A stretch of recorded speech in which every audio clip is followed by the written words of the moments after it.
It's about time we take a trip around the Big Bend.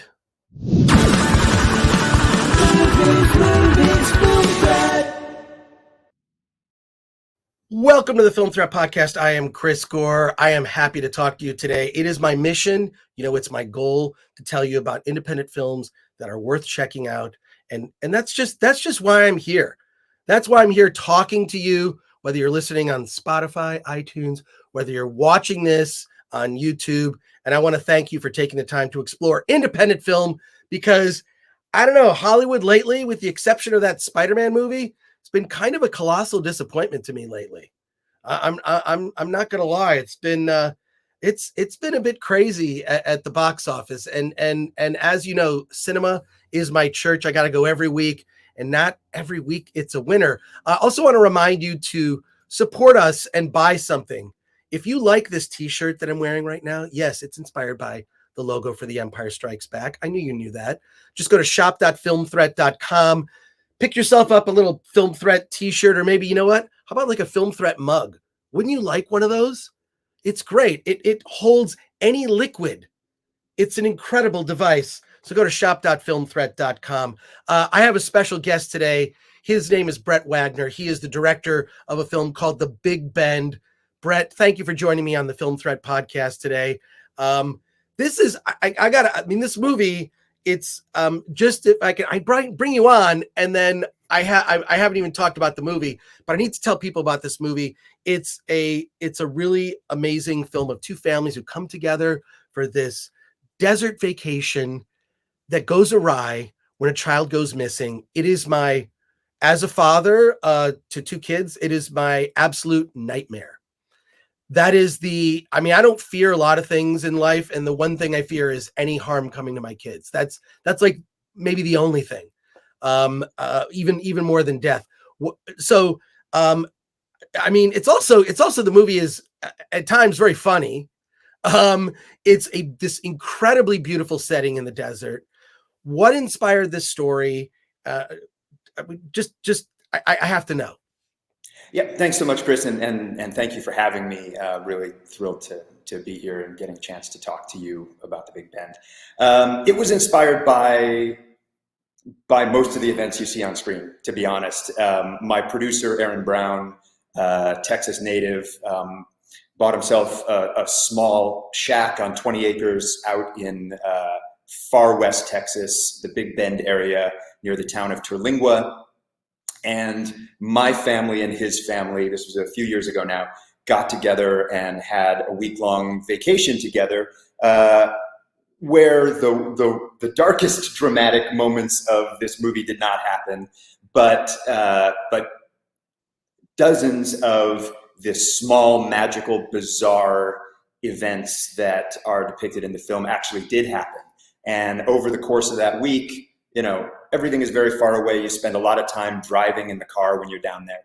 And Aaron and I just started talking and started hatching a plan to make a movie, some kind of movie in this area.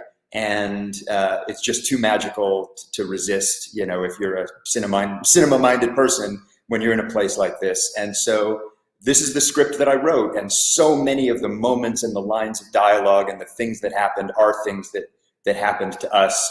Again, with a spine of darker, scarier drama than anything we had to deal with, sort of to hang all of those other strange and magical moments on.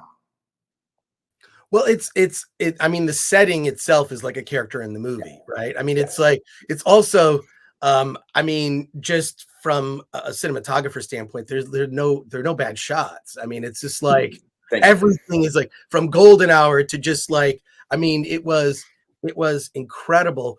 How did you look? I think that dealing with kids in a movie is they say kids and animals, right?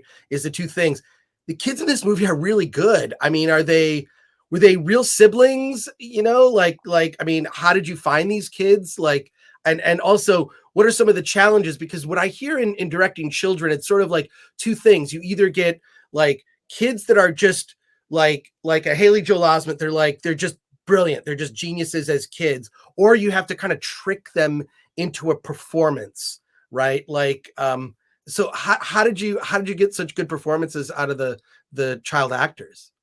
Let me take just a quick moment to acknowledge what you said about the cinematography, because it was shot by the great Paul Atkins, who shoots with Terrence Malick and Inarritu and and Peter Weir and then sometimes me. So I agree with you that there are no bad shots in this movie, and that is all credit to Paul Atkins and also the incredible location we were in, where you couldn't guarantee you're only shooting at magic hour, but you could usually turn the camera 365 degrees into whatever the best light was in the moment and be guaranteed of a spectacular backdrop. So I just wanted to say that. But in terms of the kids, they were two sets of siblings. And the boys, the Matthews brothers, very experienced LA-based showbiz kids, very easy to work with, very easy to direct, although the younger one, Gavin, was super young. He was 5, so I can't say he was easy to direct. But his older brother, total natural and also lots of experience. The daughters are my daughters, and I didn't set out to do that, and they had never been on camera before outside of a home movie. But I wasn't finding just the right kids when I was auditioning, both in the Austin area and in LA for the parts of the Price daughters. So much of the script had been written based on the personalities of my actual daughters and things that they had actually said. And at a certain point, as I was getting frustrated in that process and we were getting close to needing to shoot, I just read them. I gave them the script and said, "Here, let's see how this sounds coming out of the mouths of the people that the characters were based on." And I thought they were just naturals instantly. They totally got what acting was. They didn't have any technique, but they had an innate understanding of not doing too much. When a talented child actor goes wrong, it's usually because they're eager to show you the emotion that they know they're expected to be demonstrating. And so they wind up demonstrating or indicating that emotion. My kids had no such instincts. They just had the ability to kind of slip into that moment and be there. And I think they both did a really spectacular job. I didn't want to count on my own sense of my children's abilities, though. So I showed them to my casting director. I showed them to friends who I knew would tell me if my kids sucked. And so I was pretty confident going in that they were going to be able to deliver. Didn't they always have, hanging over their head the threat of disappointing their father? I mean, isn't that a good motivator? Maybe. Right there? I don't know.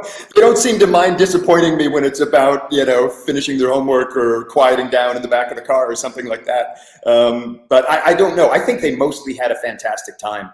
And what it really enabled was for my whole family to go down there and be there for a month in West Texas. Had I not cast them, they wouldn't have been there, my wife wouldn't have been there, and it would have been an adventure that I had without them that I came back and told them about. And instead, it's a thing that the 4 of us lived together, with the extended family of cast and crew for a whole month. And it was a hell of an adventure. It was really, really challenging and difficult and rough.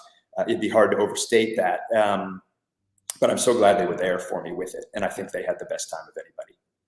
The other thing in the movie is, there's some nudity in the film that is brief. And it's not, I wouldn't even say there's nudity, maybe from the back. It's very tastefully done. I don't want to build up anyone's an unfulfilled expectation that there's just sort of some brief nudity in the film. But I bring this up because I've been told that, like, when you are trying to coax a good performance out of an actor, it's really about getting them, in effect, emotionally naked. This is just my excuse to use the word nudity and naked. But can you briefly, for a moment, just describe like how you got? I mean, there's some moments in the film, especially with the 2 female leads. They're both married women, both mothers and wives, and they're at different places. And there are some, I would say, some of the best scenes in the movie between the 2 female leads. Really amazing stuff. Like, how did you get that out of them? And then, they're basically naked in a hot tub together, or a tub together, having a very intimate conversation. I don't want to mislead people. It's just about their lives and where they are. And can you talk about like that scene, and then also what it took to kind of break down your adult actors, so to speak, like in getting a performance out of them? All I can say is that these are incredibly experienced and talented actors. And we both worked really hard on the casting, with credit to Tineke Becker, my casting director, but also undeniably got very lucky with this cast. We never had a chance to audition them together or do, chemistry reads or anything like that. I mean, basically the four of them, the four adult leads were just, they all showed up the day before the shoot, really.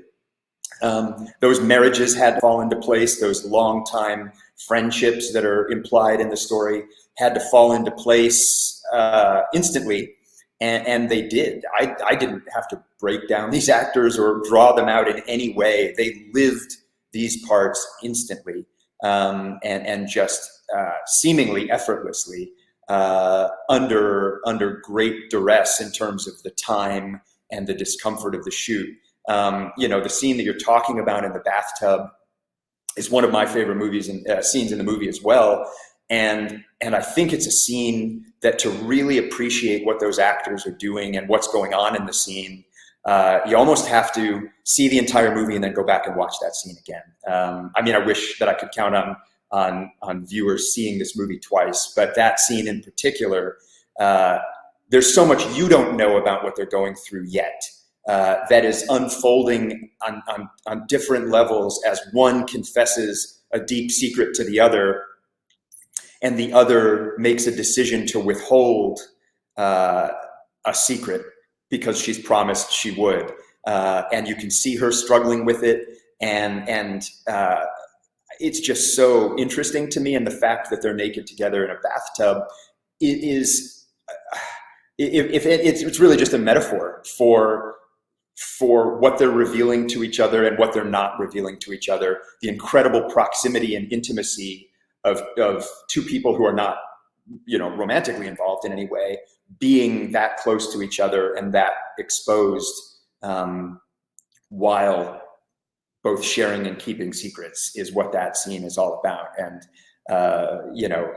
Virginia Cullen, Erica Ash are the two actors in that scene, and they just crush it. They do an amazing, amazing job.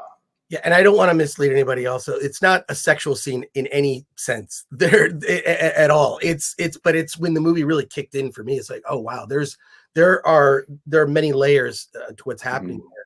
I want to encourage. I was fortunate that I saw your film without having seen a trailer. I would encourage people to do that. Like, I feel like a lot of trailers today kind of just give away too much of the story. I'm like, I knew a basic description, and I'm like, hey, press play. I'm watching this. But without giving anything away, the ending I found to be kind of a shocker to me. I mean, it pulls everything together in a completely unexpected way. And I don't even know how to talk about it without, but I mean, did you have some misgivings about ending the film the way that you talked? I mean, it really all comes together, and I don't want to say anything about it. I don't know how to talk about it, but it really, yeah, you know what I'm struggling with, right? Like, and I appreciate the way you're approaching it. I want to make movies that I would like to see, and I am not somebody who really enjoys a movie that just kind of drifts to a stop. I like a movie that ends decisively. I think, you just want to know that you've arrived somewhere when the credits roll. That's how I feel. And I remember, as this movie was beginning to percolate in my head while I was still down there in Texas with my family and Aaron's family, and it was like, okay, all these bits and pieces and all these things that are happening and all these dramatic components, where's it going to culminate? And when I thought of the big moment that you're talking about, it, without saying anything, it does derive from a smaller version of a similar event that happened actually happened, much smaller than the way I depict it. And when I thought of that, it was like click, it was that key turning, the door opening, and I understood what the entire story was at that point. And no, I had no misgivings at all about it creatively.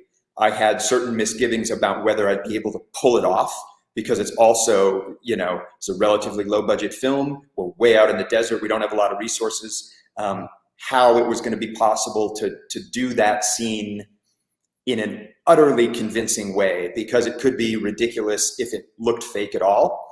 That's what I was scared about. And I, having now seen it on big screens, finally, I feel like, everybody, all the artists and technicians who were involved in making that scene do what it does, I feel like they pulled it off, and I've never had anybody express any skepticism of that scene. So yeah, thank you for bringing it up and for describing it as obliquely as you did. Yes, well, obliquely is, I think, the best approach. But you do really set it up. I mean, there is a setup, Yeah. and like not in a way paying off that I thought, and it's really an exceptional film, and I hope that you check it out. Brett Wagner, thank you for joining us on the Film Threat Podcast.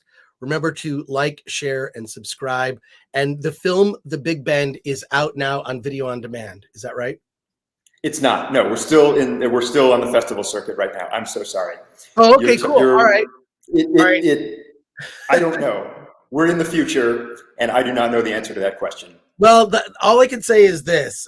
We don't know when people are listening to this or watching this video, Okay. But check it out on the festival circuit, and at some point, it will be available for you to see. Brett, thank you for joining us on the Film Threat Podcast. An absolute pleasure. Thank you so much, Chris.